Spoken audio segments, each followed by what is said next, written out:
Friends, मेरा नाम है Namit Agarwal and welcome to my channel Desi Angrez. आज मैं एक और कॉमेडी टीवी सीरीज की बात करने जा रहा हूं जिसका नाम है पार्क्स एंड रिक्रिएशन। ये स्टार्ट हुआ था 2009 में। इसके टोटल नंबर ऑफ सीजन है 7। इसके टोटल नंबर ऑफ एपिसोड्स हैं 124। पहले सीजन में 6 एपिसोड्स थे, दूसरे में 24, तीसरे में 16 और चौथे, 5वें और छठे सीजन में 22 एपिसोड्स थे और लास्ट सीजन में 12 एपिसोड्स थे। हर एपिसोड की लेंथ ऑलमोस्ट 22 मिनट है। ये दिखाया गया था 2009 से 2015 के बीच में। इसके मेन स्टार्स हैं Amy Poehler, Jim O'Heir, Nick Offerman, Chris Pratt, Aubrey Plaza, Aziz Ansari, Rashida Jones, Adam Scott, Rob Lowe, Ben Schwartz और भी ढेर सारे। ये क्रिएट किया गया है ग्रेग डैनियल्स और माइकल शर द्वारा। जिस नेटवर्क पर दिखाया गया तो उसका नाम है NBC। इसकी लोकेशंस ऑफ शूटिंग है सिटी हॉल पैसाडीना में जो कि स्थित है और जो कि कैलिफोर्निया में है, कार्मल और जायंसविल जो कि इंडियाना में है और CBS स्टूडियो सेंटर जो कि लॉस एंजलिस कैलिफोर्निया में है। इसका जॉनर है कॉमेडी। ये सब इन्फॉर्मेशन आपको IMDb पर मिल जाएगी, लिंक मैंने डिस्क्रिप्शन में डाल ही दिया है एज यूजुअल।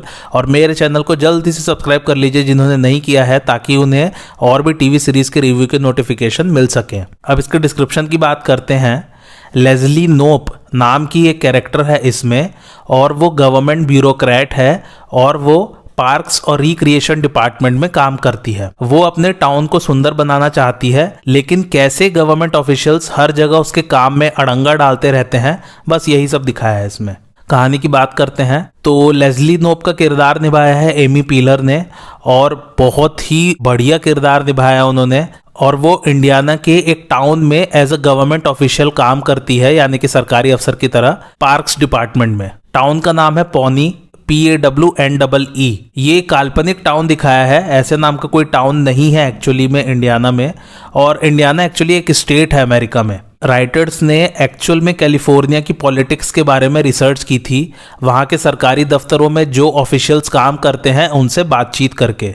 इसके फर्स्ट सीजन के मिक्स रिव्यूज़ थे, लेकिन फिर प्रोड्यूसर्स ने ऑडियंस का फीडबैक लिया कि कहानी में कमी कहाँ रह गई और फिर सेकंड सीजन में बहुत सारे बदलाव किए गए, जिसके बाद ऑडियंस को ये बहुत पसंद आया और ये भी एक हिट टीवी शो रहा है। अच्छा, इन सब से पहले आप सब लोगों ने एक बात गौर की क्या कि इसके राइटर्स द ऑफिस वाली टीवी सीरीज के भी क्रिएटर और राइटर रह चुके हैं, जिसका हम लोगों ने पिछले एपिसोड में रिव्यू भी किया था। एक्चुअली में कहा जाए तो दोनों शोज एक साथ ही चल रहे थे। ग्रेग डैनियल्स जो कि इसके क्रिएटर हैं ने कुछ ही शुरू के सीजन्स द ऑफिस में दिए थे और फिर बाद में वो इसमें स्विच हो गए थे पार्क्स एंड रिक्रिएशन वाले सीरीज में। द ऑफिस स्टार्ट हुआ था 2005 में और ख़त्म हुआ था 2013 में, जबकि पार्क्स एंड रिक्रिएशन स्टार्ट हुआ था 2009 में और ख़त्म हुआ था 2015 में। अब आप खुद ही टाइमलाइन समझ गए होंगे कि ग्रेग डैनियल्स और माइकल शर ने 2009 तक ही काम किया था द ऑफिस वाली टीवी सीरीज में। इसमें रियल लाइफ पॉलिटिकल फिगर्स ने कैमियो किया है, जैसे कि जॉन मक्केन, जो बाइडन और मिशेल ओबामा। तो आप खुद ही समझ सकते हैं कि ये कितना हिट टीवी सीरीज हुआ होगा। इस सीरीज को भी ढेर सारे अवार्ड्स मिले हैं, इनके एक्टर्स को भी और सीरीज को भी। Emmy awards, Golden Globe awards, Critics Choice awards और भी ढेर सारे अवार्ड्स। बेस्ट कॉमेडी सीरीज की कैटेगरी में मिला है, best comedy actor, best comedy actress, इन सब कैटेगरीज में इन्हें मिला है। अब थोड़ा सा कहानी पर ध्यान देते हैं हम लोग। लेस्ली नोप के पास एक लोकल नर्स आती है, उसका नाम है एन परकिंस इसमें, और उनका किरदार निभाया है राशिदा जोन्स ने। एन के घर के पास एक बहुत बड़ा गड्ढा बन गया है। एक्चुअली में वहाँ कोई घर बनाने वाला था, तो वो बस खुदाई करके चला गया और फिर उसने मूड बदल दिया। अब वहाँ बस एक गड्ढा रह गया है, सरकार उसे भर नहीं रही है और एन का बॉयफ्रेंड उसमें गिर जाता है और उसके पैर टूट जाते हैं। ये तो पूरी इंडियन गवर्नमेंट वाला काम दिख रहा है इसमें मुझे। एक कहानी सुनाता हूँ आप लोग को, चलिए। मेरे शहर की बात है एक्चुअली में। एक कॉन्ट्रैक्टर को रोड खोदने का काम मिला था मेरे शहर में और दूसरे कॉन्ट्रैक्टर को उसमें पाइपलाइन डालने का काम मिला था और फिर जिसने रोड को खोदा था उसी को फिर भरना था जब पाइपलाइन डल जाएगी। अब हुआ यूं, रोड खोदने वाले ने तो रोड खोद दी, लेकिन पाइपलाइन डालने वाला आया ही नहीं। फिर रोड खोदने वाला अपने निर्धारित समय पर आकर रोड भर दिया। तो मैंने पूछा, भैया ये आपने क्या किया? सुबह आपने रोड खोदी, शाम को रोड भर दी और मुझे कुछ काम किया हुआ भी नहीं दिख रहा है। तो वो बोलता है कि सर मेरा काम था रोड खोदना और रोड को भरना, बीच में काम करने वाला नहीं आया तो मैं क्या करूं? तो मैं बोला, कल फिर आओगे तुम रोड खोदने? तो उसने बोला, हाँ सर आना ही पड़ेगा, क्योंकि जब तक पाइप डालने वाला नहीं आता तब तक मैं रोज रोड खोदता रहूंगा, रोड भरता रहूंगा। तो ये हालत है हमारे देश की। खैर ये हमारे ही नहीं, एक्चुअली में सभी देशों में गवर्नमेंट करप्ट ही रहती है, बस ये है कि लेवल ऑफ करप्शन कितना है किसी देश में। खैर हम लोग टॉपिक से पूरे डाइवर्ट हो गए। हाँ, तो एन परकिंस के घर के पास खूब बड़ा गड्ढा खुदा हुआ है, तो फिर वो गवर्नमेंट डिपार्टमेंट में जाती है कंप्लेन करने और वो लेस्ली नोप से मिलती है। लेस्ली कहती है कि वो वहां पर एक पार्क बनाना चाहती है क्योंकि उस शहर में पार्क्स बहुत कम है। अब लेस्ली अपने सर के ऊपर ये काम तो ले लेती है, लेकिन फिर जो उस बेचारी का हाल होता है, कोई भी सरकारी अधिकारी उसकी फाइल ही पास नहीं होने देता। सभी के अपने अपने एजेंडे हैं, सभी को अपनी जेबें भरनी है। पार्क्स डिपार्टमेंट के डायरेक्टर का नाम है रॉन स्वानसन और उसकी भूमिका निभाई है निक ऑफरमैन ने। वो खुद ही हमेशा ही गवर्नमेंट के खिलाफ रहता है। मतलब मजाक देखिए, इसमें आयरनी देखिए कि वो खुद एक गवर्नमेंट ऑफिशियल है लेकिन गवर्नमेंट के खिलाफ ही बात करता है। वो उसे सरकारी तंत्र यानी कि सरकारी सिस्टम से बिल्कुल नफरत है। सिटी प्लानर का नाम है इसमें मार्क, जिसे लेस्ली मन ही मन चाहती है। तो सिटी प्लानर जो है वो लेस्ली को बहुत समझाता है कि उसका पार्क नहीं बन पाएगा रेड टेप के कारण। अब रेड टेप क्या होता है उसका मतलब समझा देता हूँ। रेड टेप कहते हैं उन नियम कानूनों को जो कि बहुत सख्त होते हैं, बेमतलब के होते हैं, यानी कि उन कानूनों का कोई मीनिंग नहीं होता और ज़बरदस्ती के होते हैं। ये इसलिए बनाए जाते हैं ताकि किसी भी काम को रोका जा सके या उसे शुरू होने से पहले ही खत्म कर दिया जाए। ये यूजुअली बड़े प्रोजेक्ट्स बनाने वालों पर लगाए जाते हैं। रेड टेप के और भी कई मतलब हो सकते हैं, जैसे कि पेपरबाजी करना, यानी कि खूब सारे फालतू के फॉर्म्स फिल करवाना, लाइसेंसेस लेना, मतलब कि जिस भी काम के लिए वो प्रोजेक्ट बनाया जा रहा है उसको ऑपरेट करने के लिए ढेर सारे लाइसेंसेस उसे लेने पड़ेंगे, जिनमें से 80% बेकार की चोचलेबाजी होती है।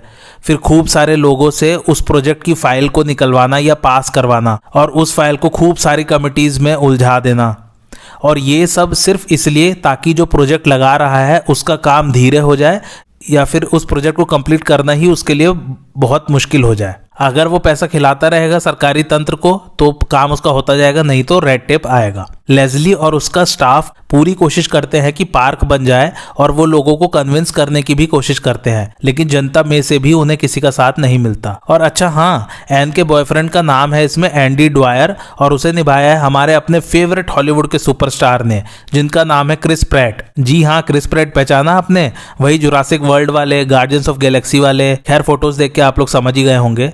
तो ये थी शुरुआती कहानी और फिर खैर सेकंड सीजन तक गड्ढा भर दिया जाता है, लेकिन उसके बाद और भी क्या क्या तकलीफें आती है पार्क बनाने में। बस ऐसे ही सारे सीजन्स में कोशिश होती रहती है, चलती रहती है कि किसी तरह वहाँ पार्क बन जाए। आइए अब कैरेक्टर्स की बात करते हैं।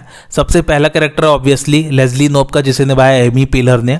लेस्ली को अपने होम टाउन पॉनी से बहुत प्यार है और राजनीति भी उसकी उम्मीदों पर पानी नहीं फेर सकती। वो हमेशा अच्छा करने का प्रयास करती रहती है और एमी का एम है प्रेसिडेंट बनना एक दिन देश का। दूसरा कैरेक्टर है एन परकिंस का, जिसे निभाया राशिदा जोन्स ने। एन भी गवर्नमेंट के चक्करों में फंसती चली जाती है और उसको लेस्ली का बेस्ट फ्रेंड दिखाया है इसमें। तीसरा अहम किरदार है टॉम हैवरफोर्ड का, जिसे निभाया अजीज अंसारी ने। उसका सार्केज़म बहुत अच्छा है, यानी कि किसी भी सच्ची बात को मजाक के तौर पर कहना ताकि सामने वाले को वो बात सुनकर बुरी ना लगे, इसी को सार्केज़म कहते हैं। तो वो बहुत अच्छा है इसमें टॉम हैवरफोर्ड के किरदार का। और उसने लाइफ में कुछ खास मुकाम हासिल नहीं किया है, इसलिए वो अपनी जॉब छोड़ना चाहता है और अपना कुछ बिजनेस स्टार्ट करना चाहता है। तो वो आए दिन कुछ ना कुछ आइडिया सोचता रहता है बिजनेस के। ये वाले सीन्स भी बहुत फनी होते हैं। अब आया सबसे मज़ेदार कैरेक्टर सीरीज़ का, नाम है रॉन स्वानसन और निभाया है निक ऑफरमैन ने। एमी पीलर और निक ऑफरमैन की कॉमेडी ज़बरदस्त है इसमें। दोनों आप लोगों को हंसा हंसा के पागल कर देंगे। एमी के ह्यूमर और जोक्स तो पता चलते ही हैं, पर निक का ड्राई ह्यूमर है इसमें। रॉन स्वानसन का कैरेक्टर का ड्राई ह्यूमर है इसमें। ड्राई ह्यूमर को समझने के लिए आप लोग रूल्स ऑफ एंगेजमेंट वाले एपिसोड को देखें, जिसमें मैंने ड्राई ह्यूमर का मीनिंग समझाया है। ये कैरेक्टर आप लोगों को बेहद पसंद आएगा।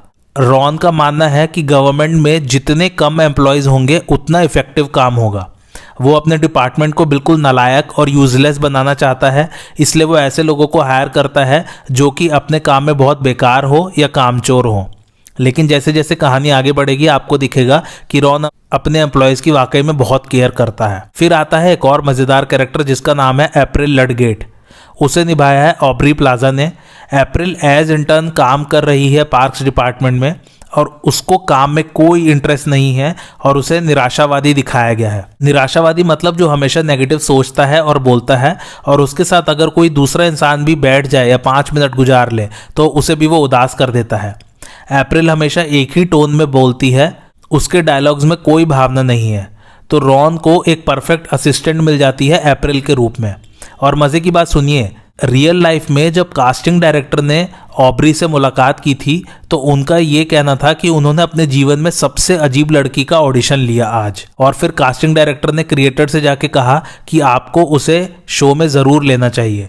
ऑब्री प्लाजा की कॉमेडी टाइमिंग भी अच्छी है, हर बार हंसी नहीं आती बट जब भी आती है तो फिर बहुत आती है। 5वां कैरेक्टर है एंडी ड्वायर का, जिसे निभाया क्रिस प्रैट ने, और उनका करियर भी इसी के बाद खूब चमका है। ऑब्री का करियर भी इसी के बाद खूब चमका है।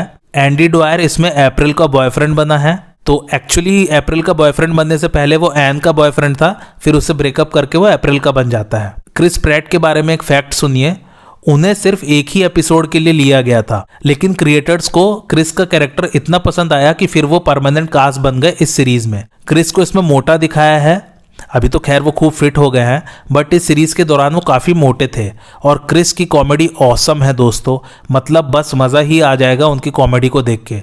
आपने खैर उनकी कॉमेडी तो देख ही ली है गार्डियंस ऑफ गैलेक्सी में, अब सोचिए जब उसमें इतनी कॉमेडी है तो इस सीरीज़ में उन्होंने कितनी कॉमेडी की होगी। तो ये काइंड ऑफ मेन कैरेक्टर्स हैं, और भी ढेर सारे कैरेक्टर्स हैं इसमें। इसको आप ना द ऑफिस वाले टीवी शो जैसा ही समझिए, बस ये सरकारी ऑफिस में चल रहा है। खैर आपको याद होगा पंकज कपूर वाला जो ऑफिस आता था, उसका तो खैर कोई मुकाबला ही नहीं है, लेकिन हाँ ये वाली सीरीज भी ऑसम है। तो द ऑफिस में जैसे ढेर सारे कैरेक्टर्स हैं, वैसे ही पार्क्स एंड रिक्रिएशन में भी एक से बढ़कर एक ढेर सारे कैरेक्टर्स हैं। आप लोगों को मज़ा आएगा देख के, और इसमें आपको सेकंड सीजन से ही ये अच्छा लगने लग जाएगा। और हाँ, ये भी एक मॉक्यूमेंट्री है। मॉक्यूमेंट्री क्या है वो मैंने पिछले एपिसोड में द ऑफिस वाले एपिसोड के रिव्यू में समझा दिया था, और ये भी as a mid season replacement start किया गया था। मिड सीजन रिप्लेसमेंट क्या होता है वो मैंने रूल्स ऑफ एंगेजमेंट के रिव्यू वाले एपिसोड में समझा दिया था। और इस सीरीज का नाम पहले पब्लिक सर्विस रखा जाने वाला था, लेकिन फिर बाद में पार्क्स एंड रिक्रिएशन रखा गया। अब बारी आती है मेरे रिकमेंडेशन की। आप समझ ही गए होंगे, मेरी तरफ से मस्ट वॉच है। सारे आर्गुमेंट्स मैंने दे ही दिए हैं, खासकर अगर आपको उत्सुकता है जानने की कि विदेश में गवर्नमेंट कैसे काम करती है तो इससे थोड़ा थोड़ा समझ में आ जाएगा। कॉमेडी भरपूर है इसमें, सारे कैरेक्टर्स की एक्टिंग लाजवाब है, कहानी अच्छी है। अब हम लोग फैक्ट्स की बात करते हैं। पहला फैक्ट यह है कि रॉन स्वानसन का कैरेक्टर एक रियल लाइफ के गवर्नमेंट ऑफिशियल से इंस्पायर्ड है। वो गवर्नमेंट ऑफिशियल भी गवर्नमेंट पर विश्वास नहीं करता था। दूसरा फैक्ट यह है कि रॉन स्वानसन के कैरेक्टर को इसमें लकड़ी का काम करना पसंद है, यानी कि वुड वर्क, जैसे कि चेयर बनाना या छोटी वाली बोट बनाना जिसे कि कनू कहते हैं इंग्लिश में। वैसे ही निक ऑफरमैन को एक्चुअली में रियल लाइफ में लकड़ी का काम करना पसंद है, और उनका एक साइड बिजनेस भी है वुड वर्क का रियल लाइफ में।